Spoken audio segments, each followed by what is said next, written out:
നമസ്കാരം. Living together പങ്കാളിയെ ഭർത്താവെന്ന് പറയാനാകില്ലെന്നും ഇത്തരം ബന്ധങ്ങളിൽ പങ്കാളിയിൽ നിന്നോ ബന്ധുക്കളിൽ നിന്നോ ശാരീരിക മാനസിക പീഡനം ഏറ്റുവാങ്ങേണ്ടി വന്നാൽ ഗാർഹിക പീഡനത്തിന്റെ പരിധിയിൽ വരില്ലെന്നും ഹൈക്കോടതി ഉത്തരവ് വന്നത് കഴിഞ്ഞ ദിവസമാണ്. എറണാകുളം സ്വദേശിയായ യുവാവിന്റെ ഹർജിയിലായിരുന്നു നിർണായകമായ ഈ ഉത്തരവ്. ആ കേസിന്റെ വിശദാംശം പ്രേക്ഷകർക്കായി ആദ്യം ഒന്ന് ചുരുക്കി പറയാം. യുവാവും ഒരു യുവതിയുമായി ലിവിംഗ് ടുഗദർ ബന്ധത്തിലായിരുന്നു. ഒരു വർഷത്തോളം ഒരുമിച്ച് ജീവിക്കുകയും ചെയ്തു. എന്നാൽ പിന്നീട് ഇരുവരും പിരിഞ്ഞ സാഹചര്യത്തിൽ ഗാർഹിക പീഡനം ആരോപിച്ച് യുവതി പോലീസിൽ പരാതി നൽകുകയായിരുന്നു. ഈ കേസ് റദ്ദാക്കിക്കൊണ്ടാണ് കോടതിയുടെ നിർണായക നിരീക്ഷണം വന്നത്. നിയമപരമായി വിവാഹം ചെയ്താൽ മാത്രമേ ഭർത്താവ് എന്ന് പറയാനാകൂ. ലിവിംഗ് ടുഗദർ ബന്ധങ്ങളിൽ പങ്കാളി മാത്രമാണ്. ആയതിനാൽ ഇത്തരം ബന്ധങ്ങളിൽ ഉണ്ടാകുന്ന പീഡനങ്ങൾ IPC 498A വകുപ്പിന് കീഴിൽ വരില്ലെന്ന് ഹൈക്കോടതി വ്യക്തമാക്കി. പക്ഷേ മാറിയ കാലത്ത് പ്രായപൂർത്തിയായവർ ഒരുമിച്ച് ജീവിക്കാൻ ലിവിംഗ് ടുഗദർ എന്ന ഓപ്ഷൻ തെരഞ്ഞെടുക്കുന്നത് ഇപ്പോൾ സർവ്വസാധാരണമാണ്. മാത്രവുമല്ല, സ്വർഗവിവാഹം നിയമപരമല്ലാത്ത സാഹചര്യത്തിൽ ക്വീർ കമ്മ്യൂണിറ്റിക്ക് ലിവിംഗ് ടുഗദർ എന്ന ഓപ്ഷൻ മാത്രമേ നിലനിൽക്കുന്നുള്ളൂ എന്ന സാഹചര്യം കൂടി നമുക്ക് മുന്നിലുണ്ട്. അങ്ങനെയിരിക്കെ ലിവിംഗ് ടുഗദർ ബന്ധങ്ങൾ അരക്ഷിതമാക്കുന്ന നിയമവ്യവസ്ഥ മാറേണ്ടതില്ലേ എന്നതൊരു ചോദ്യമാണ്. നിയമപരമായി എന്തൊക്കെ പരിരക്ഷ ലിവിംഗ് ടുഗദറിൽ ലഭിക്കും? നമുക്ക് പരിശോധിക്കാം. എനിക്കൊപ്പം ചർച്ചയിൽ പങ്കെടുക്കുന്നത് അഭിഭാഷക മിനിമോൾ ആർ, എഴുത്തുകാരി സിജിത അനിൽ, ഒപ്പം ക്വീർ മനുഷ്യാവകാശ പ്രവർത്തകൻ പ്രിജിത്ത് PK എന്നിവരാണ്. സ്വാഗതം മൂന്ന് പേർക്കും ചർച്ചയിലേക്ക്. ഞാൻ ആദ്യം ശ്രീമതി മിനിമോൾ ആറിലേക്ക് പോവുകയാണ്. ശ്രീമതി മിനിമോൾ, അതായത് ഈ ലിവിംഗ് ടുഗദർ നമ്മൾ തുടക്കത്തിൽ പറഞ്ഞതുപോലെ ഒരുമിച്ച് ജീവിക്കാൻ ആഗ്രഹിക്കുന്ന സ്ത്രീയും പുരുഷനും പ്രായപൂർത്തിയായി കഴിഞ്ഞാൽ അവർക്ക് ഇഷ്ടമുള്ള പോലെ ജീവിക്കാൻ, അവരുടെ ജീവിതം തിരഞ്ഞെടുക്കാൻ, ഏത് ഓപ്ഷൻ വേണമെന്ന് തിരഞ്ഞെടുക്കാൻ അധികാരമുള്ള, സ്വാതന്ത്ര്യമുള്ള ഒരു രാജ്യത്താണ് നമ്മൾ താമസിക്കുന്നത്. ഇവിടെ ലിവിംഗ് ടുഗദർ എന്ന് പറയുന്നത് ഒരു ക്രിമിനൽ കുറ്റവുമല്ല. എന്നിരിക്കെ ഈ ഒരു സാഹചര്യത്തിൽ അപ്പോൾ ഇത്തരത്തിൽ ഒരു നിയമത്തിന്റെ പരിരക്ഷയ്ക്ക് പുറത്ത് ലിവിംഗ് ടുഗദർ ഓപ്ഷൻ പോകുന്നത് ഏതൊക്കെ സാഹചര്യത്തിലാണ്? കേൾക്കുന്നുണ്ട്, പറഞ്ഞോളൂ. ലിവിംഗ് ടുഗദർ അല്ലെങ്കിൽ ലിവ് ഇൻ റിലേഷൻഷിപ്പ് എന്ന ഒരു ബ്ലാങ്കറ്റ് നെയിമിനപ്പുറം അതില് നമുക്ക് നിയമപരമായിട്ട് ഉള്ള റിലീഫുകളെല്ലാം ആവശ്യപ്പെടാൻ മാത്രം കുറച്ച് എസെൻഷ്യൽസ് ആവശ്യമുണ്ട്. അതിനകത്ത് ലിവിൻ ഒരു നിയമസാധുത നമുക്ക്, അല്ലെങ്കിൽ ഒരു റെമഡി നമുക്ക് അവൈൽ ചെയ്യാൻ വേണ്ടിയിട്ട് ഒരു വാലിഡ് ലിവ് ഇൻ റിലേഷൻഷിപ്പ് എന്ന് പറയുമ്പോൾ രണ്ട് വ്യക്തികൾ ഒരുമിച്ച് താമസിക്കുക എന്നതിലുപരി ഈ രണ്ട് വ്യക്തികൾക്കിടയിലും അതർവൈസ് ഒരു വാലിഡ് മാരേജിനുള്ള എല്ലാ പോസിബിലിറ്റീസും ഉണ്ടായിരിക്കണം. അതായത് ഈ രണ്ട് വ്യക്തികൾ തമ്മിൽ നിയമപരമായി വിവാഹം കഴിക്കുന്നതിന് മറ്റൊരു തടസ്സങ്ങളും ഉണ്ടാകാൻ പാടില്ല. അവർ തമ്മിലുള്ള വാലിഡ് മാരേജ് നടന്നിട്ടില്ല എന്നതൊഴികെ. ഉദാഹരണത്തിന്, മേജർ ആയിരിക്കണം, രണ്ടുപേരും വിവാഹപ്രായം തികഞ്ഞ രണ്ട് വ്യക്തികളായിരിക്കണം. രണ്ടാമത്, ഒരു ലോങ് റിലേഷൻഷിപ്പ് ഇവർക്കിടയിൽ ഉണ്ടായിരിക്കണം. അതായത് ഒരു walk in walk away relationship, അല്ലെങ്കിൽ for a week, for a month, അതൊന്നും നമുക്ക് ഒരു വാലിഡ് ലിവ് ഇൻ റിലേഷൻഷിപ്പിന്റെ പർവ്യൂവിൽ കൊണ്ടുവരാൻ പറ്റില്ല. നമ്മുടെ ബഹുമാനപ്പെട്ട സുപ്രീം കോടതി ആദ്യമായി ഒരു ലിവ് ഇൻ റിലേഷൻഷിപ്പിനെ അംഗീകരിച്ച കേസാണ് Badri Prasad versus deputy director of consolidation എന്ന കേസ്. അതില് ബഹുമാനപ്പെട്ട ഓണറബിൾ ജസ്റ്റിസ് BR കൃഷ്ണയ്യർ സാറിന്റെ ഒരു ജഡ്ജ്മെന്റ് ആണ്.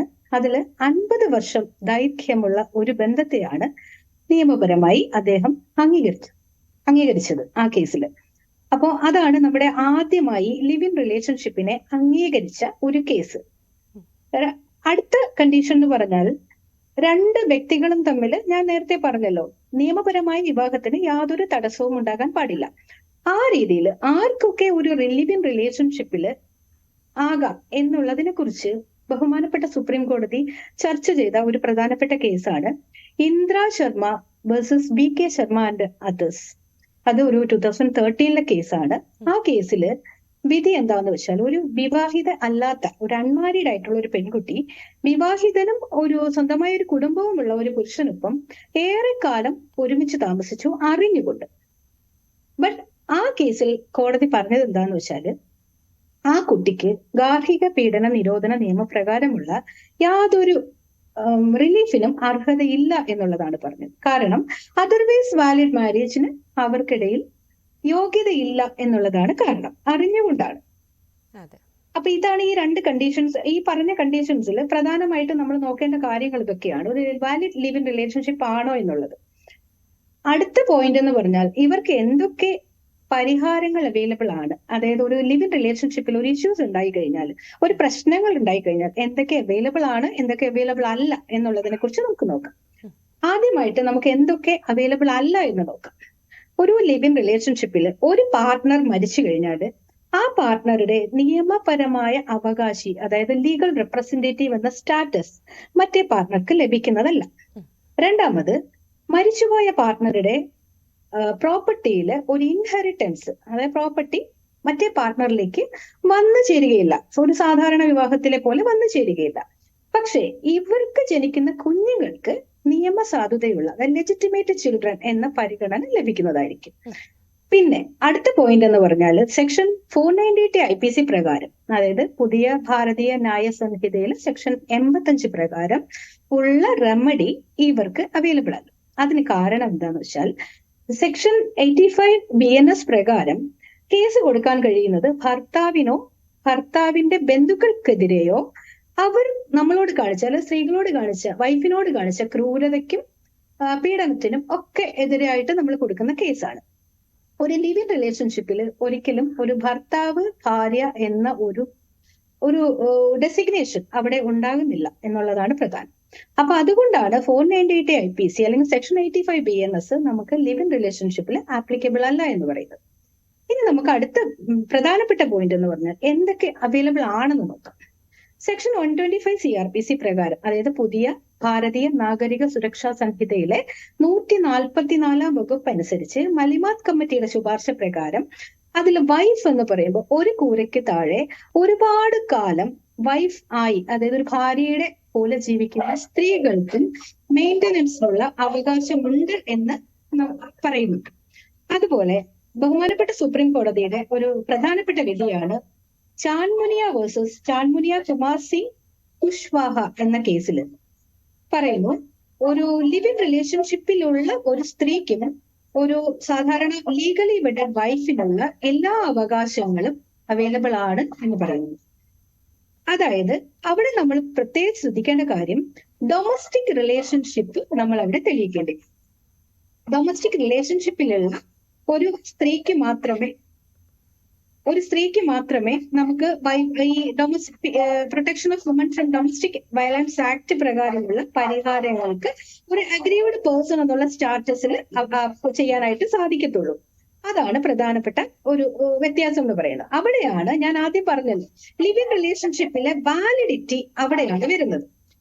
ആ ഒരു വിവാഹം ഒരു ഡൊമസ്റ്റിക് റിലേഷൻഷിപ്പിൽ വരുന്നതാണോ അല്ലയോ എന്ന് കോടതി പരീക്ഷിക്കുന്നത് അല്ലെങ്കിൽ നിരീക്ഷിക്കുന്നത് അവിടെയാണ്. അപ്പോഴാണ് ലിവ് ഇൻ റിലേഷൻഷിപ്പ് വാലിഡ് ആണോ അല്ലയോ എന്ന് നോക്കിയാൽ മാത്രമേ DV ആക്ട് പ്രകാരവും നമുക്ക് മൂവ് ചെയ്യാൻ സാധിക്കുള്ളൂ എന്നുള്ളതാണ്. എന്ന് ചോദിക്കും, ഇതില് ഒരു പരിഹാരവും ഇല്ലേ എന്നതാണ് ചോദ്യമെങ്കിൽ ഉണ്ട്. ഒരു സാധാരണ വ്യക്തിക്ക് ഭാരതീയ ന്യായ സംഹിതയില് തനിക്കെതിരെയുള്ള അക്രമത്തിനും പീഡനത്തിനും ഒക്കെ എതിരെ എന്തൊക്കെ റെമഡീസ് അവൈലബിൾ ആണോ ആ റെമഡീസ് എല്ലാം തന്നെ ഈ ഒരു ബന്ധത്തിലും അവൈലബിൾ ആണ്. ഒരു ഭാര്യ ഭർത്തൃ ബന്ധത്തിന്റെ പരിധിയിൽ നിന്ന് ചെയ്യണമെങ്കിൽ അതിന് അതിൻ്റെതായ കുറച്ച് ലിമിറ്റേഷൻസ് ഉണ്ട് എന്നുള്ളത് മാത്രം. അതെ, വ്യക്തമാണ് ശ്രീ മിനിമോൾ, താങ്കളുടെ പോയിന്റ് വ്യക്തമാണ്. ഞാൻ ശ്രീ പ്രിജിത്തിലേക്ക് കൂടി പോവുകയാണ്. ശ്രീ പ്രിജിത്ത്, ഇതുപോലെ നമ്മൾ നേരത്തെ സൂചിപ്പിച്ചതുപോലെ ഈ ഒരു വ്യവസ്ഥിതിയിൽ വരുമ്പോൾ കൂടുതൽ ബാധിക്കുന്നത് ഉറപ്പായും ക്വീർ കമ്മ്യൂണിറ്റിയിൽ വരുന്ന ആളുകളെ ആയിരിക്കും. കാരണം ഒരേ ജെൻഡറിൽ വരുന്ന ആളുകൾ കല്യാണം കഴിക്കാൻ നമ്മുടെ നാട്ടിൽ നിയമസാധുത ഇല്ല എന്നിരിക്കെ, പക്ഷെ അത് ക്രിമിനൽ കുറ്റമല്ല എന്ന് വിധിക്കുകയും കൂടി ചെയ്ത പശ്ചാത്തലത്തിൽ ഒരു നിയമപരമായുള്ള വിവാഹത്തിലേക്ക് ഈ ജെൻഡറിലുള്ള ആളുകൾക്ക്, അതായത് നമ്മൾ ഈ പറയുന്ന ട്രാൻസ്ജെൻഡർ കമ്മ്യൂണിറ്റിയിലുള്ള ആളുകൾക്ക് പോകാൻ സാധിക്കില്ല. അപ്പോൾ അവർക്ക് മുന്നിലുള്ള ഒരു ഓപ്ഷൻ എന്ന് പറയുന്നത് ഈ ലിവിങ് ടുഗദർ എന്നുള്ളതാണ്. അപ്പോൾ അത്തരത്തിലൊരു ബന്ധത്തിൽ അവർ മുന്നോട്ട് പോകുമ്പോൾ ഈ ഗാർഹിക പീഡനം പോലെയുള്ള വകുപ്പുകൾ ചുമത്താനോ അത്തരത്തിലൊരു കേസുമായി മുന്നോട്ട് പോകാനോ സാധിക്കില്ല എന്ന് പറയുമ്പോൾ അത് ക്വീർ കമ്മ്യൂണിറ്റി ആകെ ബാധിക്കുന്ന ഒരു വിഷയമായി മാറില്ലേ? അങ്ങനെയെങ്കിൽ ഈ നിയമങ്ങളെല്ലാം പൊളിച്ചെഴുതേണ്ട സമയം കൂടി കഴിഞ്ഞില്ലേ? തീർച്ചയായിട്ടും ട്രാൻസ്ജെൻഡർ മനുഷ്യരെ മാത്രം ബാധിക്കുന്ന ഒരു വിഷയമായിട്ടല്ല അതിനെ കാണേണ്ടത്. മുഴുവൻ LGBTIQ മനുഷ്യരുടെയും മനുഷ്യാവകാശ ലംഘനങ്ങളെ, ഭരണഘടനാ അവകാശങ്ങളെ തകിടം മറിക്കുന്ന തരത്തിൽ അല്ലെങ്കിൽ ആശങ്കയിലേക്ക് തള്ളിവിടുന്ന തരത്തിലുള്ള ഒരു വിധിയാണ് കഴിഞ്ഞ ദിവസം ബഹുമാനപ്പെട്ട ഹൈക്കോടതിയുടെ ഭാഗത്തുനിന്ന് ഉണ്ടായിട്ടുള്ളത്. തീർച്ചയായിട്ടും അതിന് ദൂരവ്യാപകമായ പ്രത്യാഘാതങ്ങളുണ്ട്. അത് ആശങ്ക ഉണർത്തുന്നതാണ്. അത് ഞാൻ പറഞ്ഞല്ലോ, ട്രാൻസ് മനുഷ്യർക്കോ LGBTIQ മനുഷ്യർക്കോ മാത്രമല്ല, ഈ നാട്ടിലെ ഭൂരിഭാഗം വരുന്ന സ്ത്രീജനങ്ങളെയും ബാധിക്കുന്ന ഒരു വിഷയം തന്നെയാണ് എന്നതിൽ സംശയമില്ല. നിലവിൽ ഇന്ത്യയിൽ നിയമപരമായി ഒന്നിക്കാൻ സാധ്യതയില്ലാത്ത മനുഷ്യരാര് എന്ന് ചോദിച്ചാൽ അത് ഇവിടുത്തെ സ്വർഗാനുരാഗികളും ട്രാൻസ്ജെൻഡർ മനുഷ്യരും അടങ്ങുന്ന LGBTIQ പോപ്പുലേഷനാണ്. അവർക്ക് നിയമപരമായ സാധുത തരണമെന്ന് വിവിധ സമയങ്ങളിൽ സുപ്രീം കോടതിയിൽ കേസുകൾ പോയി ഏറ്റവും അവസാനം സുപ്രീം കോടതിയുടെ കേസിൽ നിന്ന് ഒരു ജഡ്ജി പിന്മാറുന്ന ഒരു അവസ്ഥ വരെ ഉണ്ടായിട്ടുണ്ട്. അപ്പൊ അത്രയും വെല്ലുവിളികൾ നിറഞ്ഞ ഒരു വഴിയിലൂടെ ജീവിതം തള്ളി നീക്കാനായിട്ട് ശ്രമിക്കുന്ന LGBTIQ മനുഷ്യർക്ക് അവരുടെ ജീവിതം കഠിനമാക്കുന്ന തരത്തിലുള്ള ഒരു വിധിയാണ് ഇപ്പൊ വന്നിട്ടുള്ളത്. നമുക്കറിയാം, സംസാരിക്കുമ്പോൾ അതായത് നേരത്തെ നമുക്കറിയാം കുറച്ച് ഒരു വർഷത്തോളമായിട്ടേ ഉള്ളൂ ഒരു ട്രാൻസ്മെൻ ഇത്തരത്തിൽ ഗാർഹിക പീഡനം ആരോപിച്ചുകൊണ്ട് ഒരു ആത്മഹത്യ ചെയ്യുന്ന സാഹചര്യത്തിലേക്കൊക്കെ കടന്നത്. അതിന്റെ കേസ് കൂടി നടന്നു വരുന്ന ഒരു സാഹചര്യത്തിലാണ് ഈ ഒരു വിധി കൂടി വന്നത്, അല്ലെങ്കിൽ ഈ ഒരു ഇത്തരത്തിലൊരു പരാമർശം കൂടി കോടതിയുടെ ഭാഗത്തു നിന്ന് വന്നത് എന്നുകൂടി നമ്മൾ കൂട്ടിച്ചേർത്ത് വായിക്കേണ്ടിയിരിക്കുന്നു. തീർച്ചയായിട്ടും അതീവ ഗൗരവതരമായ ഒരു കാര്യം തന്നെയാണ്, സ്ഥിതിവിശേഷം തന്നെയാണ് എന്ന കാര്യത്തിൽ സംശയമില്ല. നിലവിൽ പോലും ട്രാൻസ്ജെൻഡർ പേഴ്സൺസ് പ്രൊട്ടക്ഷൻ ആക്ട് വന്നിട്ട് പോലും ട്രാൻസ്ജെൻഡർ എന്ന് നിങ്ങളുടെ ഐഡന്റിറ്റി കാർഡിൽ രേഖപ്പെടുത്തിയിട്ടുള്ള വ്യക്തികൾക്ക് വിവാഹം കഴിക്കാൻ സാധ്യതയില്ലാത്ത ഒരു സമയത്താണ് നമ്മൾ ജീവിക്കുന്നത്. അവരുടെ ID കാർഡ് പോലും സ്ത്രീയെന്നോ പുരുഷനെന്നോ ലിംഗമാറ്റ ശസ്ത്രക്രിയയിലൂടെ വരുത്തിയെങ്കിൽ മാത്രമേ വിവാഹം കഴിക്കാൻ സാധിക്കൂ എന്ന് ശഠിക്കുന്ന രജിസ്ട്രാർമാരുള്ള അല്ലെങ്കിൽ നിയമ സംവിധാനമുള്ള ഒരു സമയത്താണ് ഒരു ലിവിംഗ് റിലേഷൻഷിപ്പ് മാത്രമാണ് നമുക്ക് ജീവിക്കാൻ മുന്നോട്ടുള്ളത് എന്നൊരു ഉപാധി ഉള്ളപ്പോൾ ഇവിടെ ഒരുമിച്ച് ജീവിക്കുന്ന LGBTIQ മനുഷ്യരെയും ട്രാൻസ് മനുഷ്യരെയും സംബന്ധിച്ച് വളരെയധികം ആശങ്ക ഉണ്ടാക്കുന്നു എന്ന കാര്യം യാതൊരു സംശയമില്ല. ഇപ്പൊ നോക്കൂ, ഒരു ഗാർഹിക പീഡന നിയമത്തിന് കീഴിൽ വരില്ല എന്നതുകൊണ്ട് തന്നെ ട്രാൻസ്ജെൻഡർ സ്ത്രീകളായിരുന്നാലും ലെസ്ബിയൻ സ്ത്രീകളായിരുന്നാലും അല്ലെങ്കിൽ സ്വർഗാനുരാഗികളായ വ്യക്തികളായിരുന്നാലും അവരുടെ നിയമപരിരക്ഷ പോലും, അതായത് ഈ രാജ്യത്തെ നിയമപരിരക്ഷ പോലും ചോദ്യം ചെയ്യപ്പെടുന്ന ഒരു സംവിധാനത്തിലേക്ക് മാറും. ഇപ്പോ മുൻപ് സൂചിപ്പിച്ച പ്രവീണിന്റെ വിഷയമാണെങ്കിൽ കൂടി അതിന്റെ കേസ് നടന്നു വരുന്ന ഒരു സമയത്തോടു കൂടി എങ്ങനെയാണ് ഒരുമിച്ച് ജീവിക്കുന്ന ക്വിയർ മനുഷ്യർക്കിടയിൽ അല്ലെങ്കിൽ ക്വിയർ മനുഷ്യരോ ഒരു സിസ്ജെൻഡർ ഹെറ്ററോസെക്ഷൽ റിലേഷനിൽ ജീവിക്കുന്ന ക്വിയർ മനുഷ്യർ പാർട്ട്ണറായിട്ടുണ്ടെങ്കിൽ അവർക്കിടയിൽ ഉണ്ടാകുന്ന ഇത്തരം അവസ്ഥകളെ രാജ്യത്തെ നിയമ സംവിധാനം എങ്ങനെ നോക്കിക്കാണുന്നു എന്നതും വളരെയധികം ആശങ്ക ഉണ്ടാക്കുന്ന ഒരു കാര്യം തന്നെയാണ്. അപ്പോൾ ഒരു കൃത്യമായ നിയമത്തിന്റെ ഒരു പരിരക്ഷ ഉറപ്പുവരുത്തണമെന്നും അല്ലെങ്കിൽ പുതിയ നിയമനിർമ്മാണത്തിലൂടെ ഇവിടുത്തെ LGBTIQ മനുഷ്യരടങ്ങുന്ന ന്യൂനപക്ഷങ്ങളുടെ സംരക്ഷണം ഉറപ്പാക്കേണ്ടത് ഇവിടുത്തെ നിയമ സംവിധാനങ്ങളുടെ സർക്കാരുകളുടെ ബാധ്യതയാണ്. അവരതിൽ നിന്ന് മുഖം തിരിഞ്ഞു നിൽക്കുകയും കോടതികളിൽ നിന്ന് ആശങ്ക ഉണർത്തുന്ന ഇത്തരം വിധികൾ വരുമ്പോൾ അത് അരക്ഷിതരായി പോകുന്നത് ഇവിടുത്തെ LGBTIQ മനുഷ്യരാണ്. അതിൽ യാതൊരു സംശയമില്ല.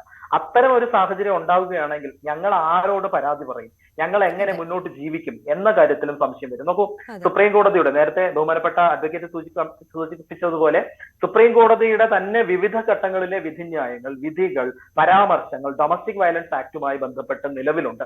അതിൽ നിന്നൊക്കെ നമുക്ക് ആരാണ് പാർട്ട്ണർ, എന്താണ് ലിവിംഗ് റിലേഷൻഷിപ്പ്, എന്താണ് ഡൊമിസൈൽ എന്ന് പറയുന്നത്, അല്ലെങ്കിൽ ഒരുമിച്ച് ജീവിക്കുന്ന സ്ഥലം, വാസസ്ഥലം എന്നീ കാര്യങ്ങളിലൊക്കെ തന്നെ പല കോടതികൾക്ക് പലപ്പോഴായിട്ട് അഭിപ്രായ വ്യത്യാസങ്ങൾ ഉണ്ടായിട്ടുണ്ട്. അപ്പൊ കോടതികളുടെ ഭാഗത്തു നിന്നുണ്ടാകുന്ന ഏകപക്ഷീയമായ ഇത്തരം അഭിപ്രായങ്ങളിൽ അല്ലെങ്കിൽ ഒരു ജഡ്ജ് മാത്രമുള്ള ബെഞ്ചിൽ നിന്നുണ്ടാകുന്ന ഇത്തരം അഭിപ്രായങ്ങൾ, വിധിന്യായങ്ങൾ ചിലയിടങ്ങളിലെങ്കിലും സംശയങ്ങൾ ഉണ്ടാക്കുന്നുണ്ടെന്നത് വസ്തുതയാണ്. കാരണം കേരള ഹൈക്കോടതിയെ പോലെ പ്രധാനപ്പെട്ട ഒരു ഹൈക്കോടതിയിൽ നിന്നുണ്ടാകുന്ന ഈ വിധി രാജ്യത്തിന്റെ പല ഭാഗങ്ങളിലെ പല കേസുകളെയും സാരമായി ബാധിക്കാൻ, നെഗറ്റീവായി ബാധിക്കാൻ തന്നെ ഇനിയും സാധ്യതയുണ്ട്. ഞാൻ പറയുന്നത് ഒരു വിശാലമായ ആംഗിളിൽ നമ്മൾ കാണുകയാണെങ്കിൽ മാരേജ് എന്ന കൺവെൻഷണൽ ലീഗൽ സിസ്റ്റത്തിൽ നിന്റെ അപ്പുറത്തേക്ക് ലിവിംഗ് റിലേഷൻഷിപ്പുകളെ അംഗീകരിക്കുന്ന ഒരു സാമൂഹ്യ കാലഘട്ടം കൂടിയാണ്. അപ്പൊ നമ്മുടെ നിയമ സംവിധാനം കൂടി അതിലേക്ക് അംഗീകാരത്തിലേക്ക് എത്തിയില്ലെങ്കിൽ നമ്മുടെ യുവജനങ്ങളുടെ അല്ലെങ്കിൽ ലിവിംഗ് റിലേഷനിൽ കഴിയുന്ന അവിടെ വയലൻസ് അനുഭവിക്കേണ്ടി വരുന്ന, അട്രോസിറ്റി അനുഭവിക്കേണ്ടി വരുന്ന മനുഷ്യരുടെ ജീവന്, അവരുടെ മനുഷ്യാവകാശങ്ങൾക്ക് യാതൊരു നിയമപരിരക്ഷയും അല്ലെങ്കിൽ സംരക്ഷണവും ലഭിക്കാത്തൊരു സാഹചര്യം വരും. തീർച്ചയായിട്ടും അത് വലിയ ആശങ്ക ഉണ്ടാക്കുന്നത് ഇവിടുത്തെ LGBTIQ മനുഷ്യർക്കാണ് എന്ന കാര്യത്തിൽ യാതൊരു തർക്കവുമില്ല. അത് തീർച്ചയായും അഡ്രസ് ചെയ്യപ്പെടണം, അത് പരിഹരിക്കപ്പെടണം. ബോധവൽക്കരണം ജുഡീഷ്യറിയിൽ നിന്ന് സാമാന്യ ജനങ്ങളിലേക്കും നിയമ സംവിധാനം അല്ലെങ്കിൽ നിയമ നിർമ്മാണം നടക്കുന്ന ഇടങ്ങളിലേക്കും എത്തേണ്ടതുണ്ട്.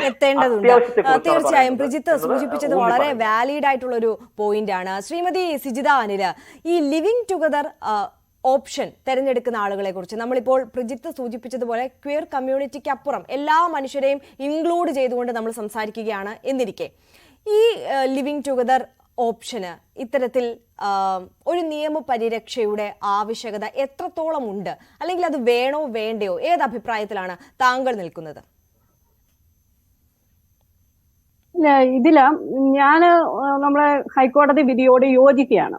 കാരണം പ്രായപൂർത്തിയായ രണ്ടുപേര് അവരുടെ താല്പര്യാർത്ഥം ഒരുമിച്ച് താമസിക്കുന്നതിനും മതത്തിന്റെയോ നിയമത്തിന്റെയോ അല്ലെ ബന്ധുക്കളുടെയോ ഒക്കെ ബാധ്യതകളില്ലാതെ ജീവിതം ആസ്വദിക്കുന്നതിനും വിവാഹം ഒരു തടസ്സമായിട്ട് കാണുമ്പോൾ നിയമക്കുരുക്കുകളില്ലാതെ എപ്പോൾ വേണമെങ്കിലും ഗുഡ് ബൈ പറയാനുമൊക്കെയാണല്ലോ ലിവിങ് ടൂഗദർ തെരഞ്ഞെടുക്കുന്നത്. അപ്പൊ നിയമപരമായി വിവാഹം കഴിക്കാത്ത ഇവർക്ക് എങ്ങനെയാണ് കോടതി വിവാഹമോചനം നൽകുന്നതെന്നാണ് എന്റെ സംശയം. വ്യക്തിപരമായ താല്പര്യത്തിന്റെ അടിസ്ഥാനത്തില് ഒന്നിച്ച് ജീവിക്കാൻ തീരുമാനിക്കുന്നതിനെ വിവാഹമായി കാണുന്നത് എങ്ങനെയാണ്? വ്യക്തി നിയമപ്രകാരമോ സ്പെഷ്യൽ മാരേജ് പോലുള്ള സെക്കുലർ നിയമപ്രകാരമോ നടത്തുന്ന വിവാഹം മാത്രമേ നിയമം അംഗീകരിക്കുള്ളൂ എന്ന് ഹൈക്കോടതി വ്യക്തമാക്കിയതാണ്. ലിവിങ് ടൂഗദർ ജീവിക്കുന്നതിന് സുപ്രീം കോടതി മുതൽ പറഞ്ഞിട്ട് തടസ്സമില്ല. പക്ഷെ നമുക്കറിയാം ലിവിങ് ടൂഗദർ ജീവിക്കുന്ന ഒരാൾക്ക് എപ്പോ വേണമെങ്കിലും ഗുഡ് ബൈ പറയാം. അപ്പൊ അങ്ങനെയുള്ള ആ ഒരു സാഹചര്യത്തില് ജീവിക്കുകയും അവര് വിവാഹ ബന്ധത്തിന്റെ കരാറുകൾ ഒപ്പിടാതെയും ഒക്കെ ജീവിക്കുന്ന ഒരവസരത്തിൽ പിന്നെ എവിടുന്നാണ് അവർക്ക് വിവാഹ മോചനം കൊടുക്കുന്നത്? അതിലുണ്ടാകുന്ന പിന്നെ കുട്ടികൾക്കാണെങ്കിൽ ഇവരുടെ ജീവിതത്തിൽ ഉണ്ടാകുന്ന കുട്ടികൾക്ക് അതിന്റെ നിയമപരിരക്ഷയുണ്ട്. അതല്ലാതെ ഇന്ത്യ പോലുള്ള മറ്റു രാജ്യങ്ങളെ അപേക്ഷിച്ച് നമ്മുടെ ഇന്ത്യയില് ഭാരതീയ സംസ്കാരത്തിന്റെ രീതി അനുസരിച്ച് ദാമ്പത്യ ബന്ധത്തിനും കുടുംബ ബന്ധത്തിനും ഒക്കെ വളരെ പ്രാധാന്യമുള്ള ഒരു രാജ്യമാണ്. അങ്ങനെയുള്ള അവസരത്തിൽ ലിവിങ് ടൂഗദർ താമസിക്കേണ്ട എന്ന് ആരും പറയുന്നില്ല, ഒരു കോടതിയും പറയുന്നില്ല. പക്ഷെ അവിടെ ഉണ്ടാകുന്ന വയലൻസിന് കോടതി ചെന്ന് കഴിയുമ്പോൾ അവിടെ അല്ലെങ്കിൽ വിവാഹമോചനം ആവശ്യമാണ് എന്ന് പറയുമ്പോൾ ഒരു രേഖകളും ഇല്ലാത്തടത്ത് എങ്ങനെയാണ് ഈ വിവാഹമോചനം കോടതി അംഗീകരിച്ച് കൊടുക്കുന്നത്? പക്ഷെ ഒരു കാര്യമില്ലേ സിജിതാനിൽ, ഇത്തരത്തിൽ ജീവിക്കാൻ തീരുമാനിച്ചു, പക്ഷെ അവിടെ ആക്രമിക്കപ്പെടുകയാണ് ആ മനുഷ്യൻ. ഒരുപാട് വേദന ശാരീരികമായും മാനസികമായും അനുഭവിക്കുകയാണ്. അപ്പോൾ സാമാന്യ മാനുഷിക പരിഗണിച്ചുകൊണ്ട് അവർക്ക് നീതി ലഭ്യമാക്കേണ്ടേ? അല്ല, ഇവിടെ ഞാൻ പറയുന്നത് ഇവർക്ക് എപ്പോ വേണമെങ്കിലും ഗുഡ് ബൈ പറയാമല്ലോ. ഈ ലിവിങ് ടൂഗദർ എന്ന ബന്ധം തന്നെ ഒരാൾക്ക് ആരോടും കടപ്പാടുകളില്ലാതെ എപ്പോൾ വേണമെങ്കിലും ഫ്രീ ആയിട്ട് ഗുഡ് ബൈ പറഞ്ഞു പോകാവുന്ന ഒരു അവസ്ഥയാണല്ലോ ഇത്. ഒരു ദാമ്പത്യ ബന്ധം പോലെ അല്ലെ വിവാഹ ബന്ധം പോലെ അവരെ തമ്മിൽ കൂട്ടിയിണക്കുന്ന ഒരു നിയമത്തിന്റെ കുരുക്കുകളില്ല.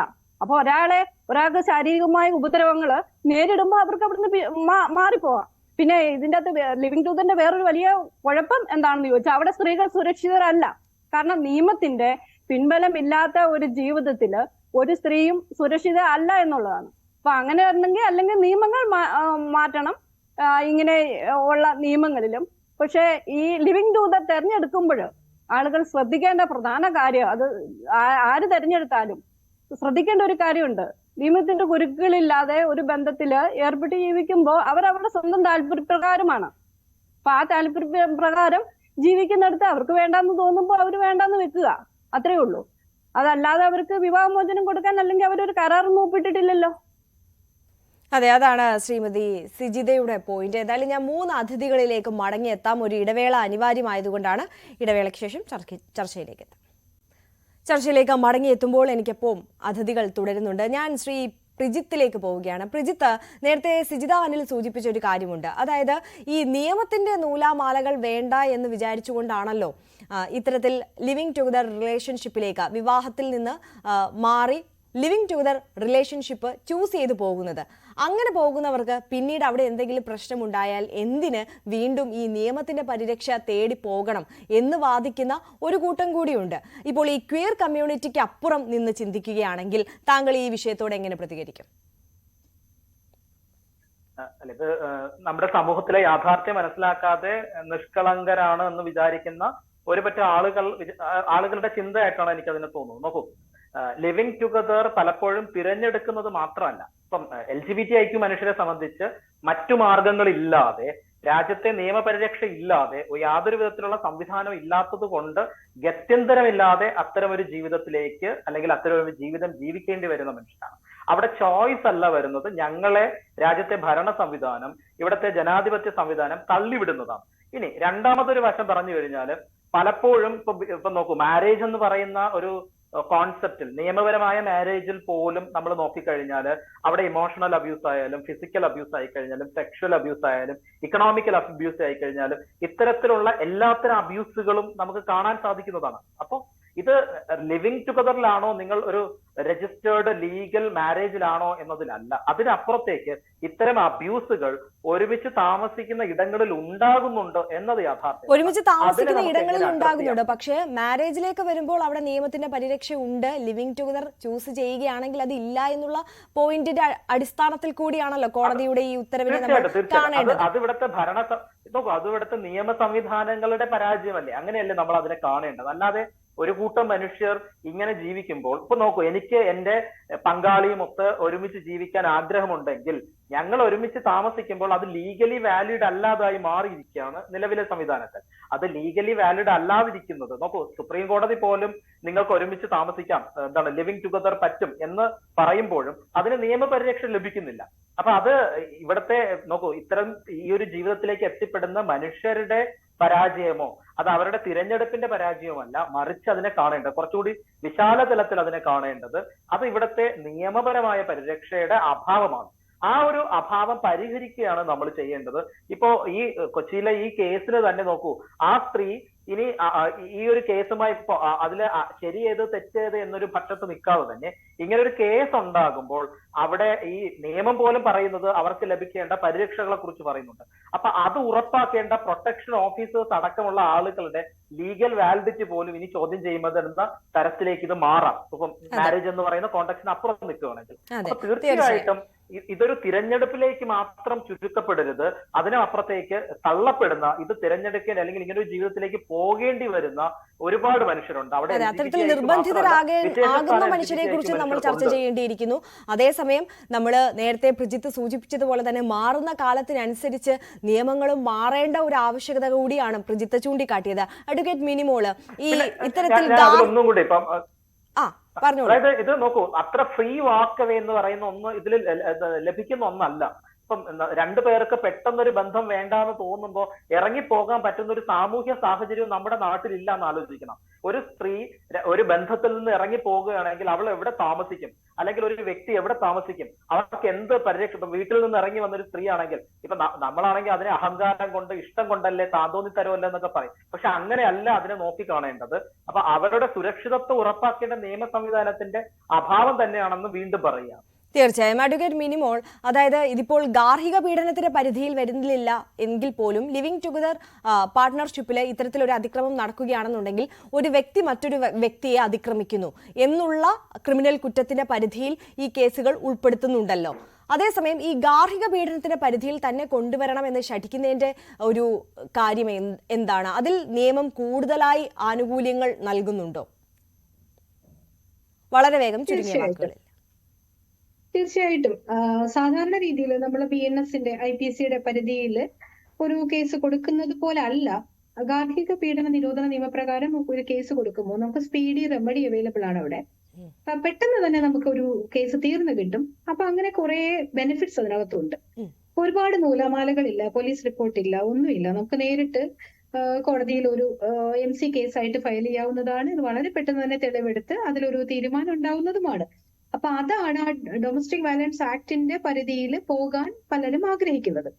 പക്ഷെ അങ്ങനെ ആണെങ്കിൽ പോലും നമുക്കിപ്പോ DV ആക്ടിന്റെ പരിധിയിൽ ഒരു ആക്ട് ഉണ്ടെങ്കിൽ ആ ആക്ടില് കുറെ പ്രൊവിഷൻസ് ഉണ്ടാവും.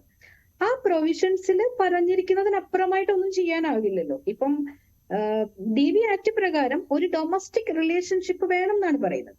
അപ്പൊ ആ ഡൊമസ്റ്റിക് റിലേഷൻഷിപ്പ് എന്ന് പറയുമ്പോൾ രണ്ട് വ്യക്തികൾ ഒരുമിച്ച് കുറെ കാലം ജീവിക്കുന്നു. അവർ തമ്മിൽ രക്തബന്ധമോ അല്ലെങ്കിൽ വിവാഹ ബന്ധമോ അതുമല്ലെങ്കിൽ വിവാഹം പോലെയുള്ള ബന്ധമോ ഉണ്ടായിരിക്കണം എന്നുള്ളതാണ്.